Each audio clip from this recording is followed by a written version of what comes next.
Great morning, holy brothers! We are back in action, ready to rock and roll. Thank you very much for being with us. And after a lovely vacation, we are super excited, extremely energized, and ready to rock.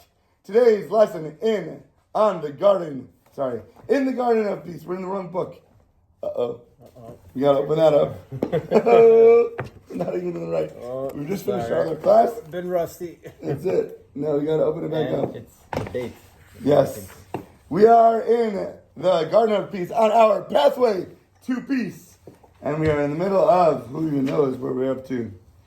We're growing up in a place where there is no peace in the home between parents, and kids are learning lessons because they are like modeling clay, and whatever we make them into, whatever they see, whatever they hear, they're going to be doing, because they were like little mini-me's, remember? Mm-hmm. Let's continue and see what's going on.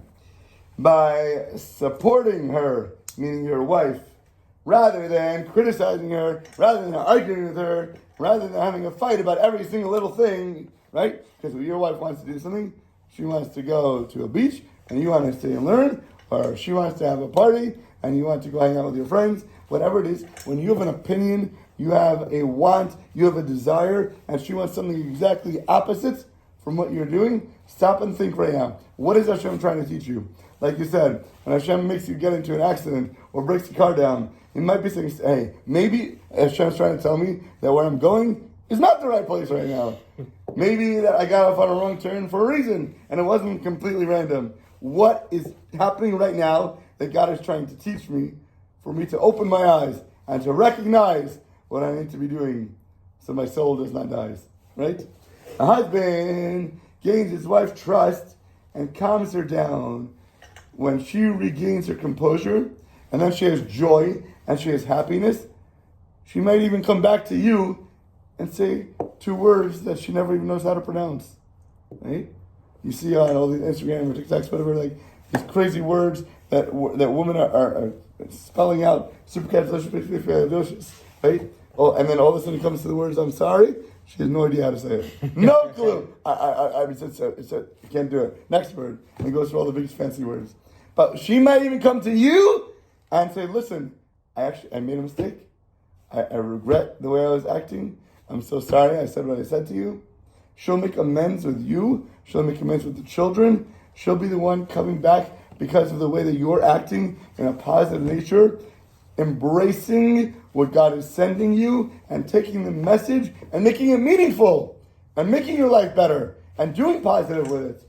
Children are not that deeply affected by their mother's anger because they innately know inside that she's emotional. They see that she gets crazy. They see that she acts on her feelings. They know that there are times of the month that mommy is not the same mommy that she was a week ago. They can pick up on these things. We are supposed to be much more even-keeled and understanding and reflective and recognizing what's going on. But when she goes off and like they can see that she's blowing up and exploding and erupting over something that they've done 5 times and that she never had a problem with before. But now, all of a sudden we come in and my shoes were next to the shoe rack instead of on the shoe rack. What's going on? Every day the shoes are such a mess. Why can't you just put it in the right place? Mommy, I put it that way yesterday. You know? They see that something's different. They see that something's not right. But when they see that she apologizes, or they can understand, they can see that something's going on. And it won't harm them, it won't scar them for life. They're going to see there's a difference. Even if they're little, they can understand things. They know that she angers easily, but also can be quickly appeased. And then smothers them with most abundant love they could ever imagine. A mother's love is like, these kids, they run to their mother, right? They come home and we're both there. Who do they run to hug first? Mommy. Who do my dogs run to first when they walk in? My wife hates the dogs. She doesn't like them cuddling and licking her all the time. But they run to her, they jump on her, because they know who she is. They know it's that loving mother nature. This is a sharp contrast to the anger of a father. And that's going to affect them deeply. That's going to hurt them so much more. When you lose your cool, God forbid, that's going to cause major trauma and damaging. But when a husband comments to his wife about her behavior with the children, how she's acting right now, she's going to feel deeply insulted. She's going to feel hurt. She's going to feel stabbed in the back with the sharpest sword. Why doesn't he understand and take her side? Why isn't he supportive of her? He understands that she's going through a tough time right now. Shouldn't he be the one holding her and being able to cuddle her and make her feel loved and secure when she's going through these moments? And if her husband and her children, God forbid, join together against her when she's like this, that's it. She's never going to want to have any motivation to improve her behavior. On the contrary, she's going to have to double down. She's going to get even angrier with him and get angrier with the children. And then, since she's blaming them for being insulted by her husband and causing them more strife in their home because of them, what are you doing? You're making the situation 10 times worse. You want the kids to side with you? You need to have somebody to back you up? Shut up! Wake up! You're the strong one. You're the one who's here to help her. Be supporting her. Don't get the kids now against her and say, oh, mommy's crazy now. She doesn't know what she's talking about. She's acting ridiculous. In that moment, you're going to be causing World War III. Forget about it. From a purely practical point of view, the only way to successfully deal with any problems that arise in the way of peace, where there's love and peace, there's divine assistance. You want God to help you overcome this problem right now. You want Hashem to come in and help to smooth things over. You want God to be able to make her mind a little more focused, a little more proper, a little less angry, a little more loving. You don't think God can help bring peace to your home and help bring that glue together between you two and bring peace of mind and can deal effectively with that problem? You bring Hashem into your life, you will have a much happier life. Easy. By putting peace with his wife as his number one priority over everything else, no matter what she says or does, a man will merit this divine assistance and have that inner tranquility. You'll have more peace of mind, you'll have more harmony, you'll have more focus, you'll have so much more love between your kids, your wife, and you all together. Hashem will be that glue. He will help bring her back to you. He will help even things out, smooth things over. All you have to do is open the door. Hashem will help him to understand where the root of the problems are coming from. Where is everything arising? What's going on? And then he'll even help give you the answer, how to correct them. That's it. Ask for help if you're overwhelmed. Take a time out. Run to the bathroom, run to the other room, run to the closet, run to the forest, whatever it might be. Say, Hashem, I know right now I'm overwhelmed. I have so much drama going on. I don't know what to do. I need your assistance. Please help open my mind to what I should be seeing, recognizing, hearing, and understanding, and what I should do with that. What's my message right now? And don't let me get mad at my wife because of it, because I know it's from you. Don't let me turn the kids against her. Help me calm down the situation. Help me to diffuse the bomb and make so much love prevail in my home. Please, Hashem, help me right now. But if a husband is willing to give up peace to protect his children, or for any other reason that he thinks is the right thing right now, I need to argue with my wife. I need to yell back at her. I need to protect the kids right now. If he thinks that's his goal, he will never, ever solve that problem that is there in front of his face, because Hashem will not be with him in that moment. And his own mind will be unsettled. He will be confused. He will be completely discombobulated. All because he's not willing to put his own ego down, put his arrogance down, to understand what's going on and how he should be acting and what the Yetzer Hara is really trying to get him to do. What is evil inclination really here for? To help you, to bring you closer to Hashem. Because what is evil inclination? Bad or good? Good. Very good! Amazingly awesome, Dacious. How great is peace? No matter how difficult a problem, no matter what mountain you're facing that's in front of you right now, one's first priority should be solidifying peace with his wife. That's it, number one. Everything else is secondary. Hashem will then dwell in his home and bring them closer together. He and his wife will merit divine assistance in every single blessing. You want wealth, you want parnasa, you want blessing, you want bracha, it comes straight from the wife. So you think by arguing with her you're going to get more of that? What a fool! You're losing everything. You're lacking everything that your goal is oriented for. What is your end game? Where is your finish line? Let's come towards that. Stop running away in the wrong direction. You're just creating more work for yourself and more time to be wasted. He and his wife will merit these blessings, enabling them to overcome every single difficulty in life, solve every problem in a peaceful way, lovingly and effectively. Got it? Dear parents, we're on page 197 if you're following along in the Sefer. Another very common and trying situation is where a wife has complaints against her. Guess who? In your family. Who don't they get along with? In-laws. In-laws. Specifically, mother-in-law. And guess what? She goes off about them. She cannot stand the tone of voice that she uses. She cannot stand the way that she comes in or rearranges the fridge every single time she comes over.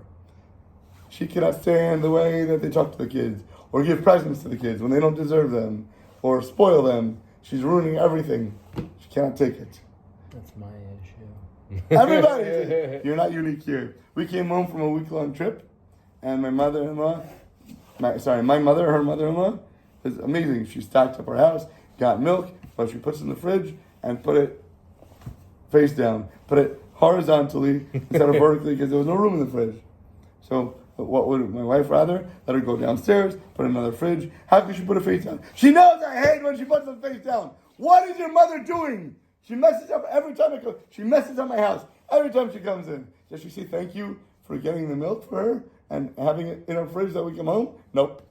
Only criticizing and yelling. How could she do that? Put it down. It can open up, spill all over the fridge, and mess up everything we have. So what do I say?